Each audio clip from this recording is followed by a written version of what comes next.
Hello नमस्ते, फिर से और एक बार स्वागत करता हूँ इस नई वीडियो पर। मैं हूँ आपका दोस्त हरिशंकर। आज मैं इस वीडियो के ज़रिए आपसे बात करूँगा आईटीसी कंपनी के बारे में, आईटीसी के शेयर के बारे में। ये जो स्टॉक है करंट दिनों न्यूज़ चैनल पर, मीडिया चैनल पर, बिजनेस मैगजीन पर बहुत अच्छा खासा चर्चा इसके लिए चल रहा है, क्योंकि ये 2020 से 2024 तक 4 सालों में लगभग 3 गुना प्रॉफिट अपने निवेशकों को दे चुका है। तो जो सारे इन्वेस्टर्स 2024 में इस स्टॉक पे निवेश करना चाहते हैं, उन लोगों के लिए ये वीडियो बहुत काम की होने वाली है। तो सबसे पहले इसका टेक्निकल चार्ट एक बार देख लेते हैं। यहाँ पर आप देख सकते हैं आईटीसी का मंथली चार्ट। 2020 में आप देख सकते हैं 150 की लेवल के आसपास ट्रेड कर रहा था, लो किए थे। उसके बाद 2023 के मिडिल में 500 लेवल तक हाई किए थे, लाइफ टाइम हाई।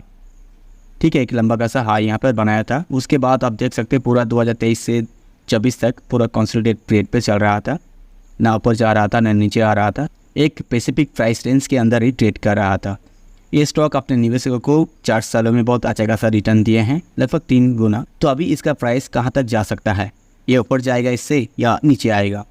ये प्राइस के चार्ट एनालिसिस करने से पहले इसका बिजनेस देख लेते हैं, फंडामेंटल कुछ इंपॉर्टेंट पैरामीटर्स को चेक कर लेते हैं। क्योंकि किसी कंपनी का बिजनेस अगर अच्छा होता है, फंडामेंटली स्ट्रांग होता है, तो उस कंपनी का शेयर प्राइस लॉन्ग टर्म में आगे जाता है। स्टॉक प्राइस का तेज़ी और मूवमेंट देखकर किसी कंपनी को खराब नहीं बोला जाएगा, क्योंकि देखा गया है कभी कभी खराब फंडामेंटल कंपनी का प्राइस बहुत ज़्यादा अप डाउन करते हैं, बहुत ज़्यादा ऊपर जाते हैं रिटेल इन्वेस्टर को, नॉर्मल इन्वेस्टर को अट्रैक्ट करने के लिए। आपको शायद ही पता होगा, ऑपरेटर लोग जो बड़े बड़े प्लेयर्स होते हैं, बहुत सारे लोग प्राइस को मैनिपुलेट करते रहते हैं। तो इसलिए स्टॉक प्राइस का मूवमेंट देखकर, तेज़ी देखकर किसी कंपनी का अच्छा या बुरा नहीं माना जाएगा, और तेज़ी देखकर उस पर निवेश करना भी ठीक नहीं होता है। क्योंकि जब एक स्टॉक का प्राइस बहुत ज़्यादा ऊपर चला जाता है तो न्यूज़ चैनल पर, बिजनेस मैगजीन पर, मीडिया चैनल पर उसका चर्चा होने लगती है, बहुत अच्छा खासा न्यूज़ फैलाया जाते हैं। जो सारे ऑपरेटर्स हैं पैसे देकर न्यूज़ चैनल को खरीद लेते हैं, उन लोगों को अच्छा खासा न्यूज़ देने के लिए बोलते हैं। और न्यूज़ चैनल जो सारे रिसर्च एनालिसिस्ट हैं वो भी पैसे लेकर स्टॉक के बारे में अच्छा खासा बोल देते हैं। और इसके चक्कर में, न्यूज़ चैनल के चक्कर में रिटेल इन्वेस्टर, नॉर्मल इन्वेस्टर वहाँ पे निवेश करने चले आते हैं। इस तरीके से न्यूज़ फैलाए जाते हैं। ये स्टॉक 2020 से 2024 तक 3 गुना प्रॉफिट दे चुका है। आप एंट्री कर ले, आप एक बार मिस कर चुके हैं। अगर आप यहाँ पर करंट दिनों में एंट्री नहीं करेंगे तो फिर से वो ऑफर्स मिस कर जाएंगे। इसको कहते हैं FOMO, fear of missing offers. आप लोग भी ये देखते हैं कि एक बार तो ये स्टॉक बहुत हाई प्राइस पे चला आया, मिस कर गए। अभी अगर निवेश नया करे तो फिर से जो रैली लगाएगा नियर फ्यूचर यहाँ से जाएगा 3 गुना 4 गुना, मिस कर जाएंगे। इस फोमो के चक्कर में, इस fear of missing out offer को मिस करने के डर से आप यहाँ पे निवेश कर देते हैं। मैक्सिमम रिटेल इन्वेस्टर यहाँ पे निवेश कर देते हैं, उसके बाद फंस जाते हैं। तो किसी कंपनी का प्राइस देखने से पहले, मोमेंट देखने से पहले उसका बिजनेस को देख लेनी चाहिए। क्योंकि कंपनी का फंडामेंटल अच्छा होगा, बिजनेस अच्छा होगा, तो वो कंपनी पे आप अगर फंस भी जाओगे, उस कंपनी पे आप अगर गलती से हाई प्राइस पे एंट्री कर लिए हैं तो ज़्यादा दिनों तक, ज़्यादा सालों तक आप फंसे नहीं रहेंगे, वो आपको निकल देगा वहाँ से। फंडामेंटल अच्छा होगा तो स्टॉक प्राइस गिरते हैं, उसके बाद फिर से हाई को ब्रेकआउट करके, हाई को तोड़कर ऊपर चला जाते हैं। ठीक है, तो सबसे इंपॉर्टेंट काम होती है किसी कंपनी को बिजनेस को देखना, फंडामेंटल को देखना। तो चलिए इसका बिजनेस फंडामेंटल देख लेते हैं। तो फंडामेंटल को चेक करने के लिए हम लोग चले आए हैं स्किनर.इन साइट पर। यहाँ पर आप देख सकते हैं आईटीसी लिमिटेड का जो मार्केट कैपिटलाइजेशन है वो है 5,73,321 करोड़। इसका जो मार्केट कैपिटलाइजेशन है बहुत अच्छा है। इसका जो पी रेशियो है, प्राइस टू अर्निंग्स रेशियो है, 28.1 है। किसी कंपनी का पी रेशियो अगर 12 से 20 के आसपास होते हैं तो उस पर निवेश करना ठीक माना जाते हैं, सही वक्त माना जाते हैं। यहाँ पे 28.1 है, थोड़ा ज़्यादा है लेकिन ठीक ठाक ही है। और इसका जो बुक वैल्यू है 59.7 है, ये बहुत ही कम है। बुक वैल्यू जितना अच्छा होगा उतना अच्छा माना जाते हैं। इसके बुक वैल्यू से कहीं ज़्यादा ऊपर ट्रेड कर रहा है करंट प्राइस। ठीक है, बुक वैल्यू बहुत ही कम है। ये जो कंपनी है अपने निवेशकों को हर साल 3% के हिसाब से डिविडेंड देता है। बहुत अच्छा खासा डिविडेंड ये अपने निवेशकों को हर साल दे रहा है, ये बहुत बढ़िया बात है। इसका जो ROCE है वो 37.5 है, ये बहुत बढ़िया है, बहुत ज़्यादा है। किसी कंपनी का ROCE मिनिमम 20% होनी चाहिए। यहाँ पर कहीं ज़्यादा है तो अच्छी बात है। ROCE का मतलब होता है किसी कंपनी के पास जितना कैपिटल है उसको यूज़ करके कितना पैसा जनरेट कर रहा है। ये कंपनी बहुत अच्छा खासा पैसा जनरेट कर रहा है अपने कैपिटल को यूज़ करके। ठीक है, इसका ROE, रिटर्न ऑन इक्विटी जो है वो है 28.4%, ये भी ठीक है। ये 20% मिनिमम होनी चाहिए, 20% से ज़्यादा है।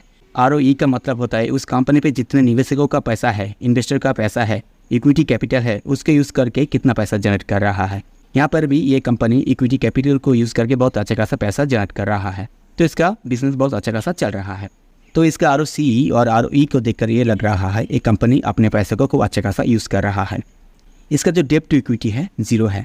ये बहुत बढ़िया बात है। किसी कंपनी पे डेप्ट ना होना बहुत अच्छी बात होता है। ये डेप्ट फ्री कंपनी है ITC लिमिटेड। ये बहुत अच्छी खबर है, ये बहुत पॉजिटिव न्यूज़ है।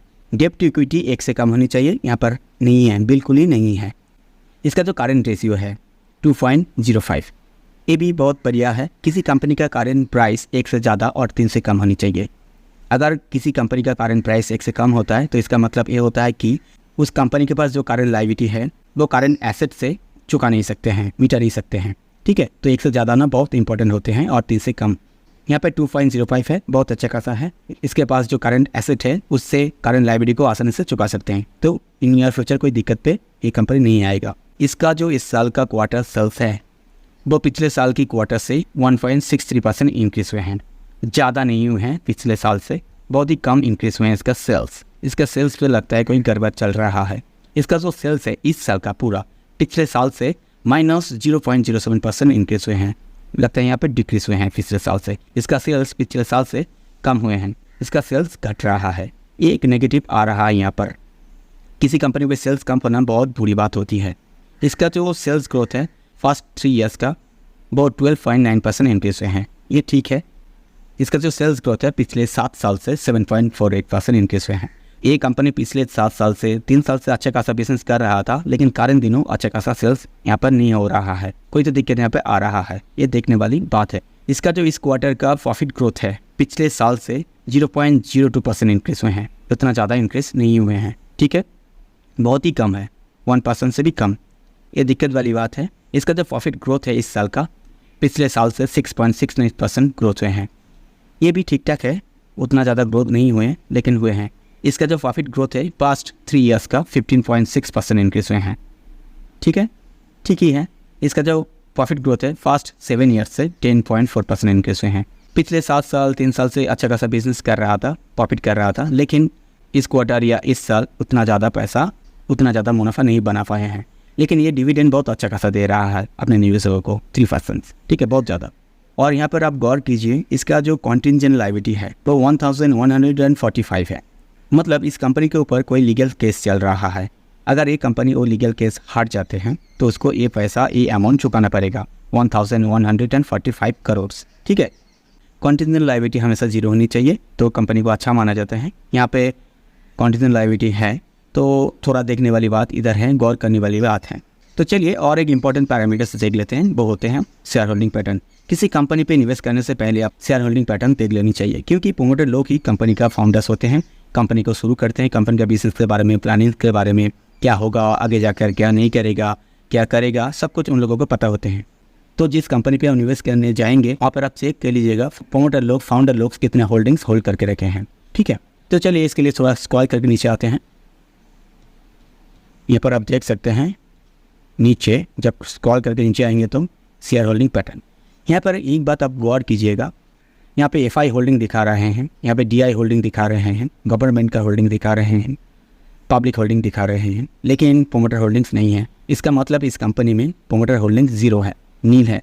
इस कंपनी पे प्रोमोटर लोग, फाउंडर लोग निवेश नहीं किए हैं एक भी पैसा, तो कुछ तो गड़बड़ जरूर है। इसका स्टॉक प्राइस ऊपर जा रहा है, इसका सेल्स घट रहे हैं, सेल्स ना के बराबर हो रहा है, उतना ज़्यादा सेल्स इसका हो नहीं रहे हैं, हम लोग देखे हैं। लेकिन यहाँ पर भी आप देख सकते हैं प्रोमोटर लोग नहीं है। और जो है यहाँ पर गौर कीजिए, जो FI होल्डिंग से आप देख सकते हैं करंट दिनों घट रहे हैं।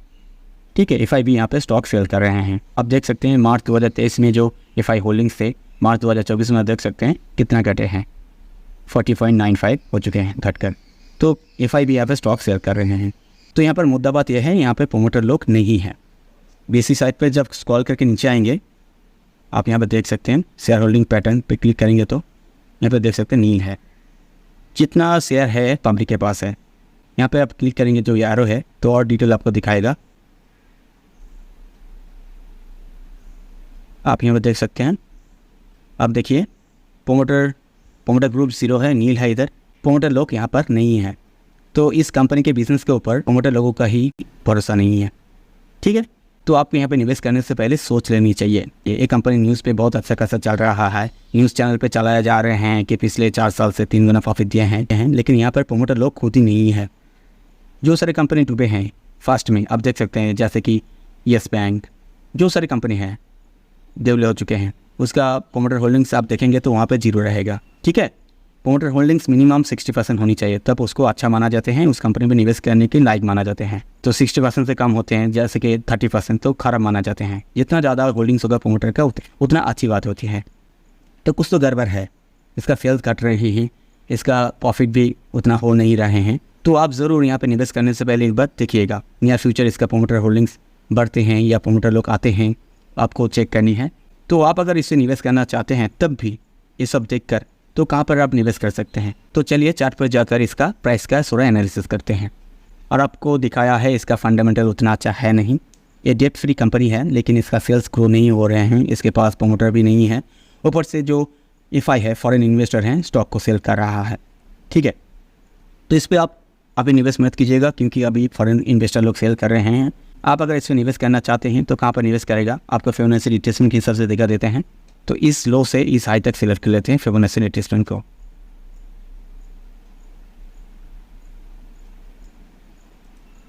तो आप अगर इसमें निवेश करना चाहते हैं तो आपको 50% करेक्शन लेवल तक वेट करनी है, वो होता है 317 रुपीज़ लेवल तक। ठीक है, यहाँ पर ज़रूर आएगा क्योंकि इसका फंडामेंटल उतना अच्छा है नहीं, और ऊपर से Indian stock market Nifty 50 Sensex ऊपर है, वो कंसोलिडेट पीरियड पे जाएगा, करेक्शन लेगा। ठीक है, तो इसके साथ ये भी आएगा क्योंकि हमेशा सभी कंपनी इंडियन स्टॉक मार्केट को फॉलो करते हैं। आप अगर इसमें निवेश करना चाहते हैं तो 50% जो करेक्शन है, रिट्रेसमेंट है, उस लेवल तक आपको वेट करनी है, वो होता है 317 रुपीज़ के आसपास। तब आप निवेश करेंगे तो अच्छा होगा, लेकिन यहाँ पर लॉन्ग टर्म के लिए निवेश मत कीजिएगा, यहाँ पर प्रोमोटर लोग नहीं है। आप अगर लॉन्ग टर्म के लिए निवेश करना चाहते हैं तो थोड़ा सोच समझ कर निवेश कीजिएगा अपने रिस्क पर। तो आप अगर निवेश करना चाहते हैं तो 15% लेवल तक आपको वेट करनी है, वेट करके बाई करनी है। न्यूज़ चैनल के चक्कर में आकर, मीडिया चैनल के चक्कर में आकर, बिजनेस मैगजीन के चक्कर में आकर यहाँ पर निवेश मत कीजिए करंट दिनों, तो आप फंस जाएंगे। ठीक है, आपको अगर निवेश करनी है तो वेट करके 50% लेवल तक जब करेक्शन आएगा तब आपको निवेश स्टार्ट करनी है। तो फिलहाल आज के लिए इतना ही, मिलते हैं नेक्स्ट वीडियो पर, तब तक के लिए बहुत बहुत धन्यवाद।